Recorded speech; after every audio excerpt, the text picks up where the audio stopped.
My name is Stéphane Leblois. I am the Chief Community and Programs Officer at the Valuable 500, and I'm joined by two lovely individuals who participated and contributed in a very big way to our research white paper on inclusive representation, which we launched earlier this year.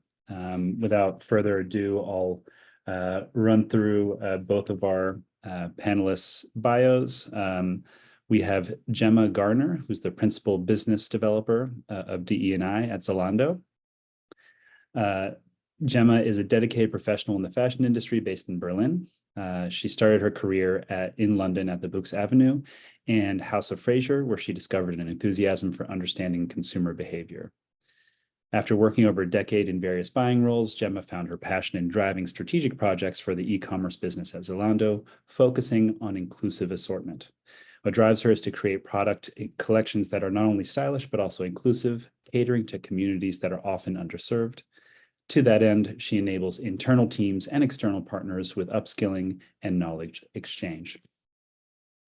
We also have Christine Hemphill, founder and managing director of Open Inclusion. Christine is a disability and age inclusive researcher, designer, and innovator. She founded and leads Open Inclusion based in the UK and operating globally.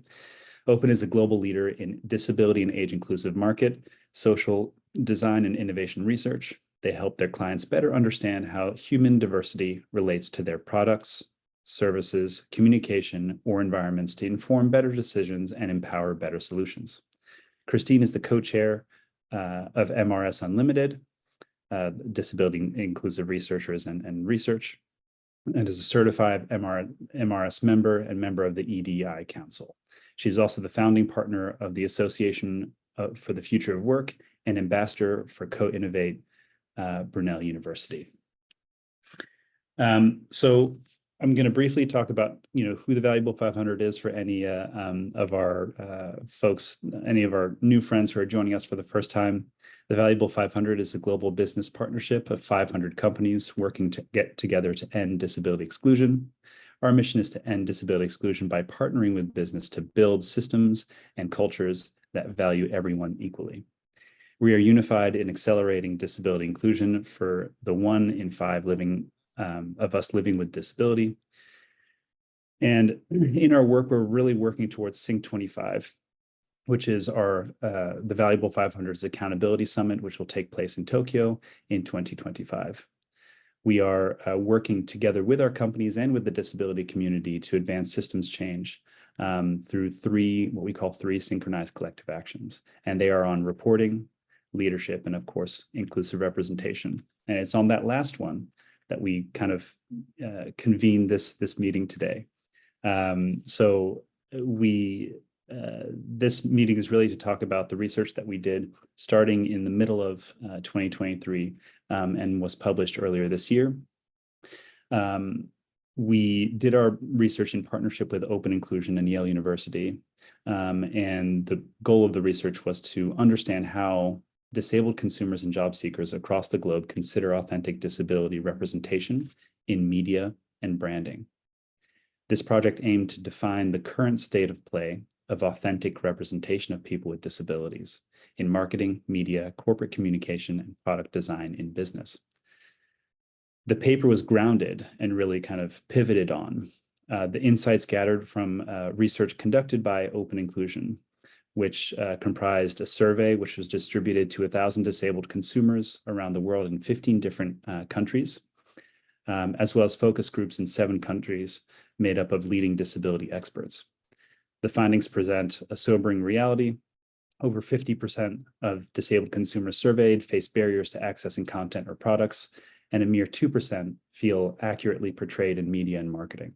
I'm going to let Christine get to some of the other surprising and certainly sobering statistics that we came up with in our research.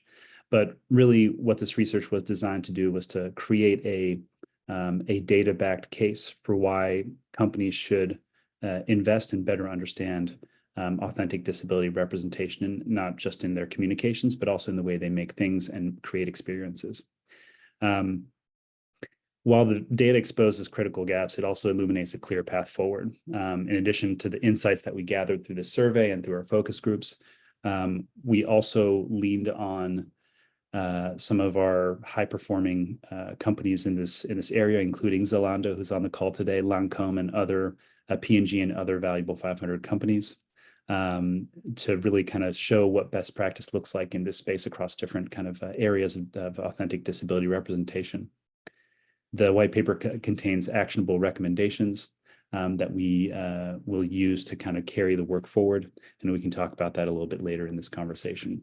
But without further ado, let's get started in our question asking. And so what we'll do is I'll kind of jump from Christine to Gemma. But I first want to start with Christine. We've obviously, I kind of set the stage in talking about what our survey was designed to do, but I'd love for you to talk a little bit about the research methodology you used for this paper. Why was it so important to gather data from multiple geographies? And certainly, why was it so important to get as many disabled voices to contribute to the survey as possible? Thank you, Stefan. And hello, everyone. Thank you for your time this morning or this afternoon, wherever you are.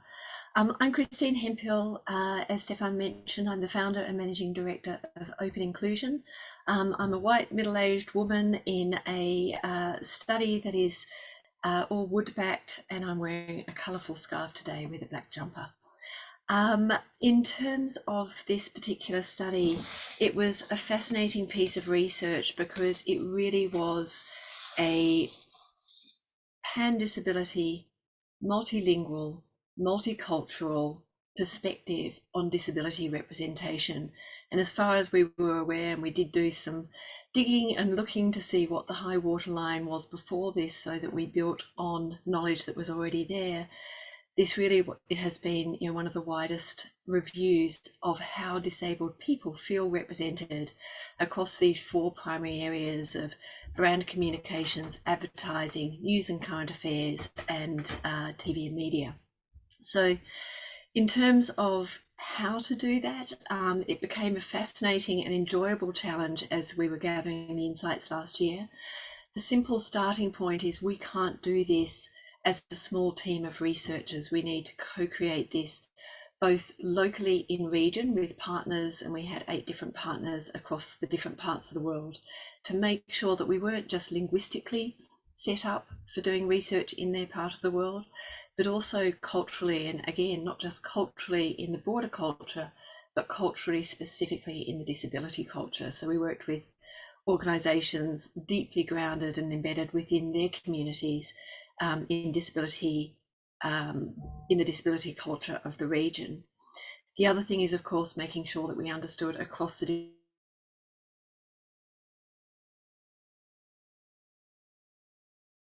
complete range of insights, and that we ourselves were completely, as accessible as we could be in making sure that all voices, all perspectives could be gathered and heard, and actually also understood in the way that they were meant. So we co-created this with a range of disabled researchers who support us in designing that, and with the partners. So in terms of the last piece of getting good research is making sure that the participants involved in that represent the breadth of perspectives across each of the regions. So not just balancing the number of people across regions, but also across different access needs in the region, different genders, different perspectives of ethnicity, marginalised or not. And we were delighted to have really broad representation. Got some numbers here: 397 people with sensory needs, 498 with physical, 306 with different cognitive needs, 271 with mental health needs, and 336 with chronic health needs. Obviously, that's way more than 1,000. That was in terms of the survey. Equally, we represented across all the needs in the roundtables. And many people have more than one. In fact, the average is that there were 2 across the whole lot. That meant that we could hear across that breadth of experience, as opposed to going too deep in one area and potentially missing some other really important characteristics. Thank you, Christine. And pausing a little bit on the study and moving over towards a company that has certainly not only listened to the disability community, but also put things into motion to make their products and services more accessible. Gemma, I would love to hear from you and the perspective of Zalando on, one, how did you get started in this journey, and what are some of the things that Zalando is actually doing at the moment to make your service offering, make your online platform more accessible and inclusive to folks with disabilities? Thanks, Stefan. Hi, this is Gemma speaking. As you'd said, so I'm the principal business developer at Zalando, and I focus totally on supporting our business and driving our assortment to be more inclusive. So I'm a white female, short blonde hair, in my late 30s, wearing a sand-colored jumper. Yeah, so what actions did Zalando take to make inclusive representation really part of our business strategy? I'd say our starting point was really ensuring that this was part of our D&I strategy, and it really needed to be commitments that we would make that would really drive change and impact every part of the business. So part of our first step was really to look at how do we make really long-term commitments so that we could have senior leadership team really taking on the responsibility of sponsoring these commitments that would really embed change across the business. So maybe just to set the scene a little bit of how we kind of establish these commitments, we really thought about the audience that we were looking towards. So Zalando is a pure online fashion retailer. They employ around 50,000 employees and serve nearly 50 million active customers. So the strategy really needed to speak to these audiences. So, for example, our commitments, being long-term commitments, were by 2025, employees who self-identify as having a disability feel included and supported in the workplace. We commit long-term to providing equally accessible, relevant, and welcome digital experience for our customers from underrepresented groups, and also a commitment to offer a true diverse assortment for underrepresented groups. And I think once you start to shape these commitments, I mean, you're in business, because we can't, as a fashion retailer, if we're committing to offer a certain assortment that is new assortment, we're undoubtedly then committing to offer a new experience that is relatable to that assortment. So then we start setting around about our kind of initiatives that drive these commitments, and we're questioning ourselves on how might this change our customer journey? How do we ensure the representation of the product is relevant for the customer, because it's essentially perhaps a new customer that we're looking toward? How might we ensure the representation of the disabled community in the most authentic way, down to casting models and really showing genuinely how someone would use the product? So many initiatives were new within our business, or there were things that we needed to change around the way that we currently do things. So we also needed to ensure that we were upskilling our employees, especially within our assortment buyers and our designers, so that they could really understand the customer needs. And we also would really like to be an enabler for our partner brands so that they can utilize our learnings, and because there really aren't many adaptive fashion brands or adaptive products out there at the moment in a real kind of fashionable sense. So this really laid out what we needed to do and how we might then be able to take action. But I think simultaneously, just as important, if not more important, I think I'm echoing what's already been said as well, we really couldn't do anything for the disabled community without the disabled community. So we needed to work alongside and learn from people within the community. And this meant experts from organizations, but also the consumers themselves. So one of the first things we did on the journey was really start to work with an organization called All Is For All. They're actually a consultancy that focuses on driving disability inclusion, not just in fashion, but everyone that works there also has a disability. So they really enabled us to see through the lens of someone with a disability and share lived experiences with us. So Currently, we're also collaborating with an organisation called Ottobock, based in Berlin, a large-scale manufacturer of wheelchairs and prosthetics, and they really support us with deepening our understanding of the community.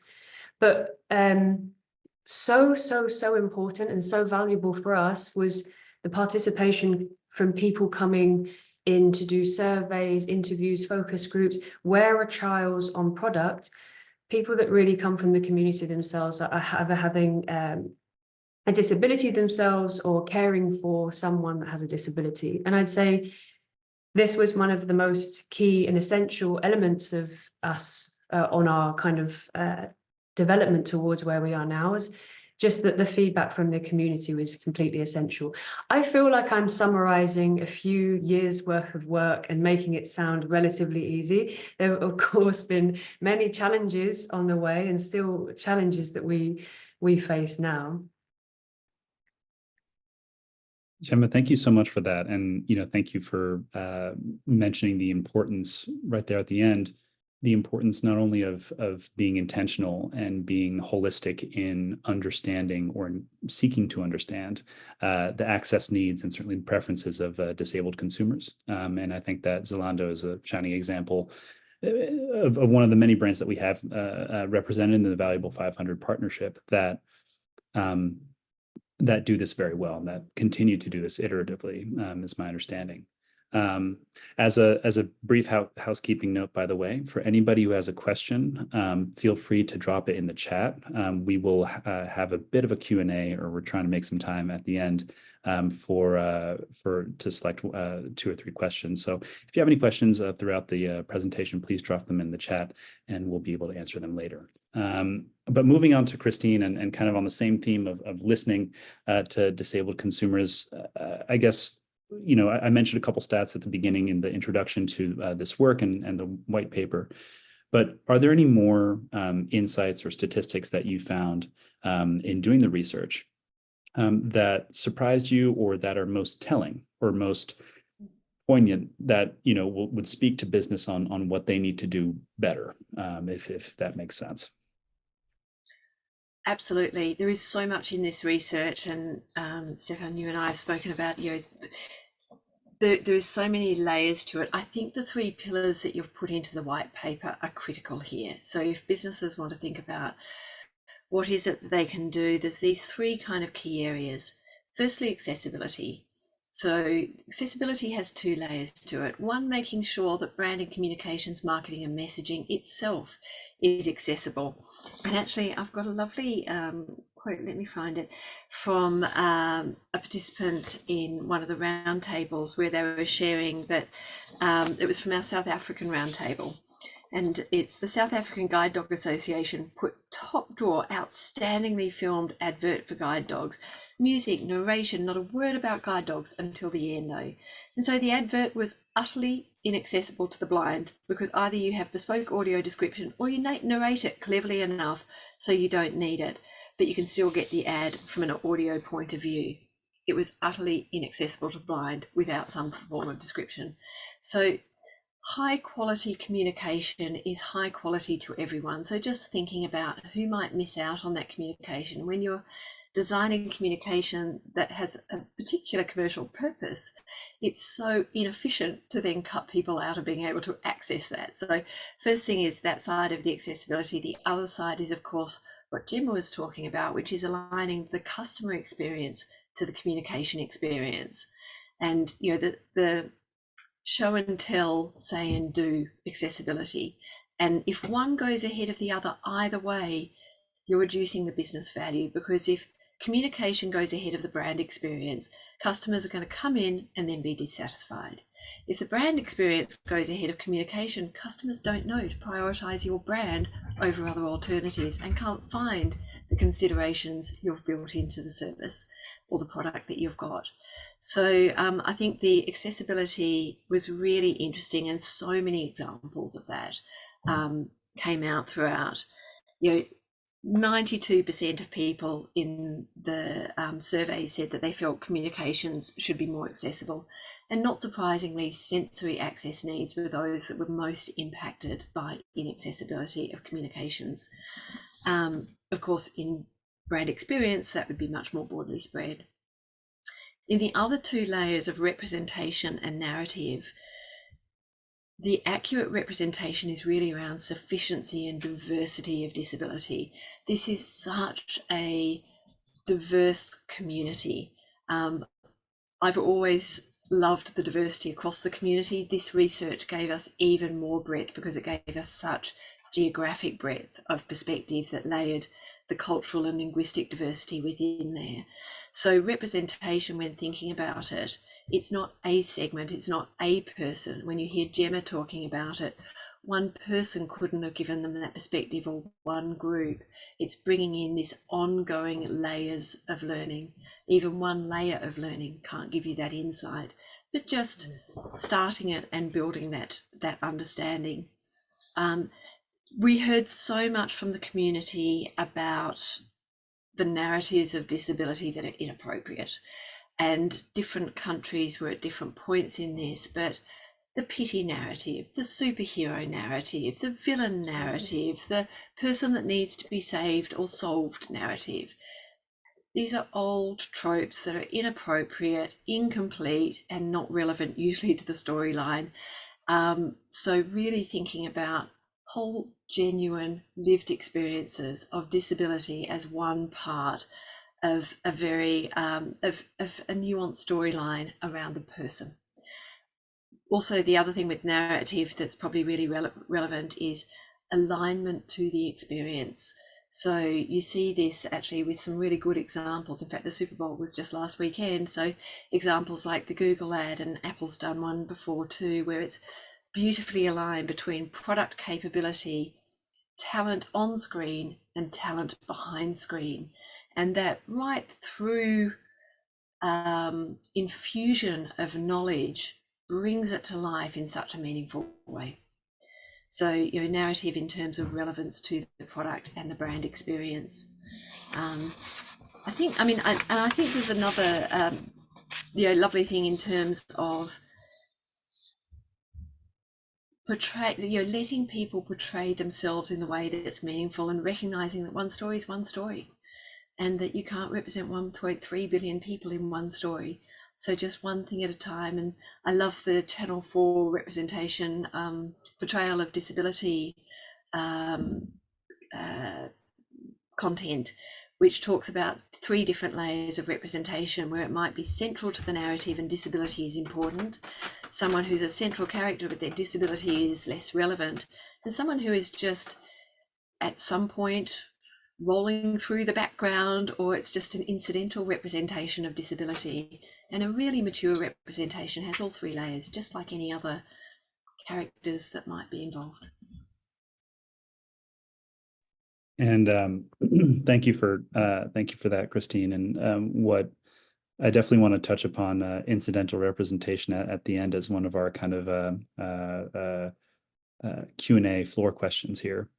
But moving back over to you, Gemma, one of the areas that Christine kind of touched lightly upon, but obviously you sit very squarely in, is product and experience accessibility, right? And you've already spoken a little bit about the journey, a little bit of the journey that has taken you to this point, which is creating an accessible online shopping experience, as well as offering clothing lines and fits that make sense for folks with disabilities.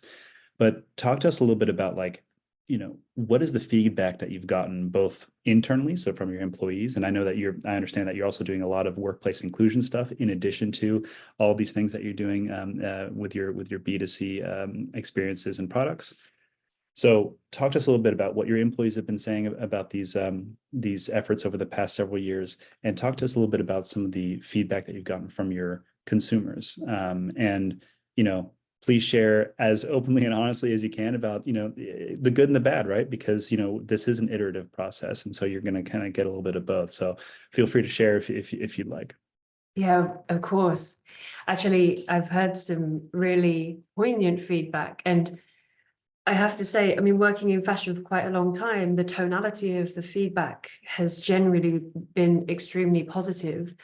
But maybe some real personal, feedback from customers as well as employees that have gifted us with feedback. I mean, we had, and I've really never experienced this, we had customers reach out to us after we had launched, saying, and I have to say as well, when we launched, we're doing this one kind of category at a time. We're really taking time to learn about, you know, specific disabilities and how we cater to different needs in terms of product, but also how we cater to different needs within the workplace. But we had customers reach out to us after to say how good it is to be seen and how good it is to be represented in such a mainstream fashion retailer. But one thing that I found quite overwhelmingly new was that there was this such a willingness not just to give good feedback, but say, how can I support? How can I give more feedback? What can I do? And what we really started to understand was that the disabled community has such a powerful way of sharing with each other, that this is something that was really willing to be open to us as well. So, and we're still in contact with so many people that reached out to us that wanted to provide us with more feedback. And this really shapes the way our product assortment does look.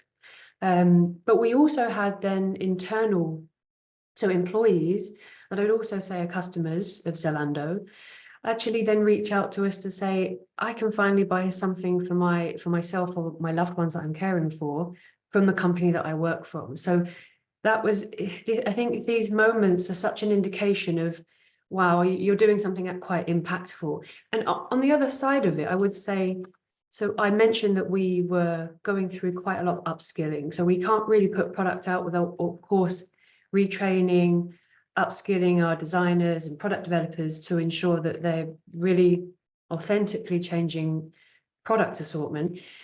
And, you know, we had some of our designers and buyers saying things like, it was kind of a self-reflecting shock, like, wow, I don't understand why we haven't thought of this before. Or how can we have been creating products for so long without even considering if someone wasn't able to do the buttons up very easily? So again, I think these are real indications of,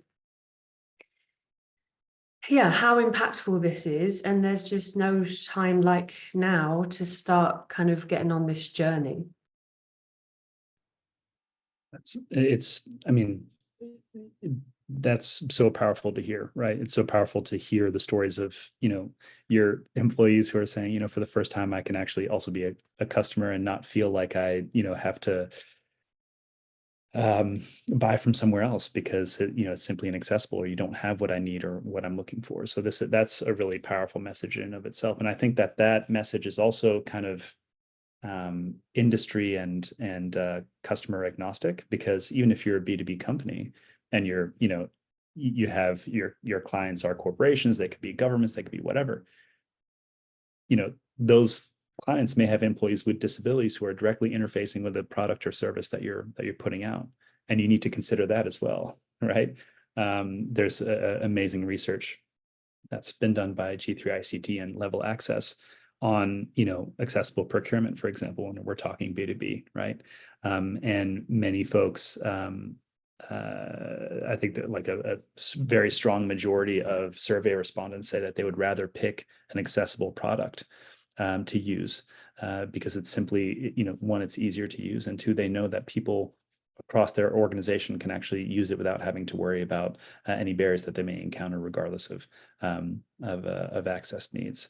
So that's just a little, but that definitely resonates with me. Christine, you know, aside from this research, of course, which you and your colleagues have done so beautifully, and remind me to send your colleagues some gifts in thanks, but you also work with a number of corporate clients and universities and other types of clients. What, you know, advice would you give? We've already heard Gemma's story and kind of the different ways that they've or avenues they've used to inform their work and inform their process. But what are some other pointers or words of advice that you would give to businesses who want to make their products, their experiences more accessible to folks with disabilities? Just to build first, you know, on the experience of Zalando, and you know, thank you for sharing that. I think it's just so it's so nice bringing it to life. We hear this a lot across many organizations in many industries, and actually both commercial industries and, as you say, academia or government as well, where customer experience or citizen experience, or whichever you're looking at, disability is underrepresented in data. Fundamentally, insight today, whether it's market research, whether it's design research, whether it's data and the way it's collected today, because of inaccessibility of the tools, because of poor skills, and because of hard to reach categorization that makes representation higher cost for organizations looking to do it, looking to make sure people are accurately represented, there is a huge exclusion footprint in insight today. So our knowledge base is quite biased, it is quite distorted, and we're not so aware of that. Secondly, because of that, our design practices are quite distorted, and it also comes from where do people come from and who is doing the design. And obviously some sectors of design, such as digital design, are more distorted than other sectors of design that might be more distributed across a more diverse creation base. But essentially there is an underheard, underrepresented and under-designed market that is very sizable and very significant. And when organizations like Zalando lean into that and go, maybe we could listen, maybe we can design, and then they start to make the changes to do that in a really mature and layered way, you see the customer experience, rather than being neutral, immediately pops to being strong advocates. And this is, as Gemma was saying, a tight-knit community as well. Or some communities are very tight-knit, obviously some less so, but it's a community where good information gets shared quite quickly, because people are so used to being excluded that they delight in good products and services, and they will be strong advocates much more quickly than someone without an additional need would be. Equally, when you fail people, interestingly, they don't stay in the neutral zone of customer experience either. They more quickly will drop into a brand attractor. The reason being there's fewer options, because there's so much exclusion in customer services and customer experiences and products, that they will have less opportunity to find something else to replace it, and it can be more difficult to do so because of the exclusion in the finding process as well. All of that's to say, the majority of customer experience value comes from the top and the bottom, not the neutrals in the middle.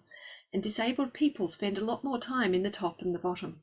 So this is a market where there is so much opportunity for brands to create or destroy value at faster rates than in other areas of their customer segmentation. It's a huge opportunity. And it's an opportunity that it's very interesting. From this research, we saw that things are progressing, and that was a delightful finding in the research, that in the last 5 years, people tended to find that things have been progressing. I think 60% of respondents felt that both disability representation and product and service inclusion had been progressing over this time. Two things come from that. One, fabulous, people are waking up to it. Secondly, if you're not waking up to it, if you're not moving forward, you're falling back, essentially. So standing still is no longer an option for a brand that wants to remain competitive.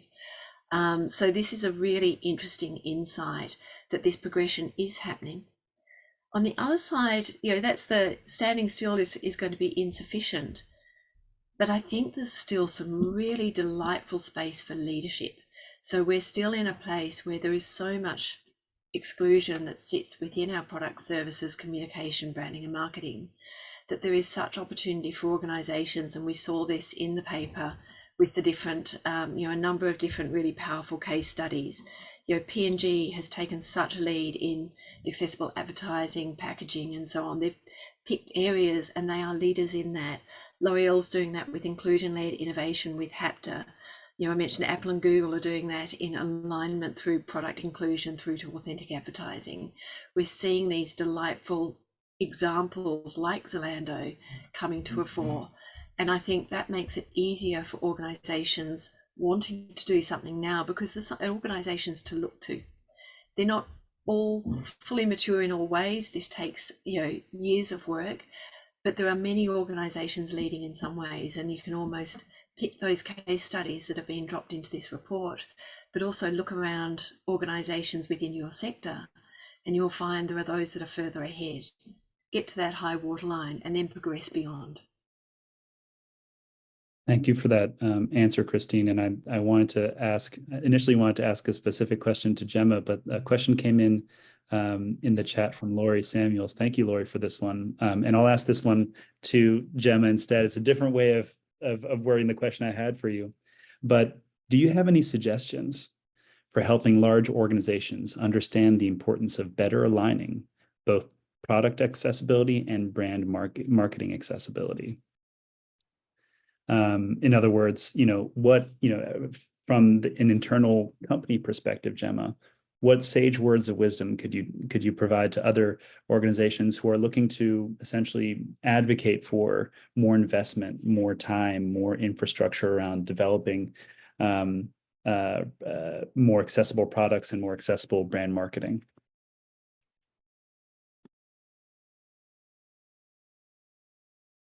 So, I mean, my experience is really in fashion, and but maybe I can explain a bit around this industry and see if it's relatable. But Zalando's mission really is to become a starting point of fashion for everyone. And as I said, we have nearly 50 million active customers. So for us, it was the starting point was, how can we have this mission statement of being the starting point of fashion for everybody without including such a huge community of people that can't access our digital platform or access our marketing, consume our marketing, or really utilize our products. So for us, it was really about then how we start building our long-term commitment around achieving that statement to become the starting point of fashion for everybody. So this, I think, is what really kind of put us on our first path.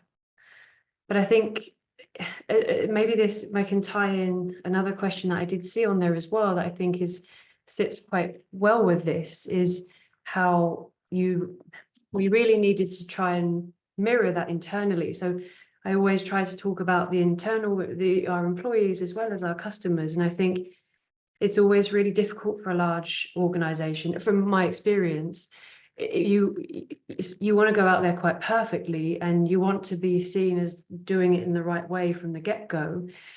But I think something like this needs so much time. And as Christine had said, there's so little research. There is so much research on consumer behavior for fashion and learnings around, consumers and how to relate to consumers, but there isn't on the disabled community specifically. So I think it's really about asking questions internally. Do we have a relevant workplace? Do we have an atmosphere that is welcoming for employees? Do we have hiring policies? And do we have is our leadership fully equipped to understand the needs of the disabled employees? So I think mirroring this with everything that I've spoken about in understanding the disabled community to offer products and experience is just about having that kind of long-term kind of like roadmap, so that you can start somewhere. Gemma, that's so poignant, and I want to get to Christine in a second, but just, I think that what you said about, reflecting any efforts that you're making externally, internally, right, is so important. And that's really why when you think about the Valuable 500's 3 synchronized collective actions, while they, espouse different topics, they're fundamentally linked, and that speaks to this ecosystem, right? One cannot exist without the other. There cannot be imbalance in how a company addresses disability, inclusion, and accessibility. So, the work that we're doing in our inclusive reporting around self-ID and establishing internal processes is directly linked, in my opinion, to representation, how companies do that effectively. And that is governed overall by how inclusive and certainly knowledgeable leadership is around disability inclusion and accessibility. So these are all very much linked. And I think that you spoke very beautifully to that kind of interdependent ecosystem. Christine, did you want to add to kind of this topic here? Yeah, I mean, I think one of the things, yeah, absolutely, Gemma, that you were picking up on there is that understanding. How do you build understanding one layer at a time? And that comes through your staff, and it comes through your customer listening or market listening. And we talk about listen, learn, prioritize, act, and doing this in a cycle. And what's really interesting is listening. You've got staff that are listening, but also your external listening and customer listening, and getting beyond empathy, that I can somehow understand your experience, and instead trying to make space. So actually making space for people to describe their experience in a way that is relevant to your product, your service, or your environments, so that you can get that right. The prioritizing is a really interesting one, and comes to what you were just talking about, Stefan, as that kind of synchronized across the breadth of organization. Because when you're prioritizing action, there's essentially two different directions you can go. You can fix the product, the service, the communication, or the environment that you found a challenge in. Or you can actually fix the process that allowed that product, service, communication, or environment to be created.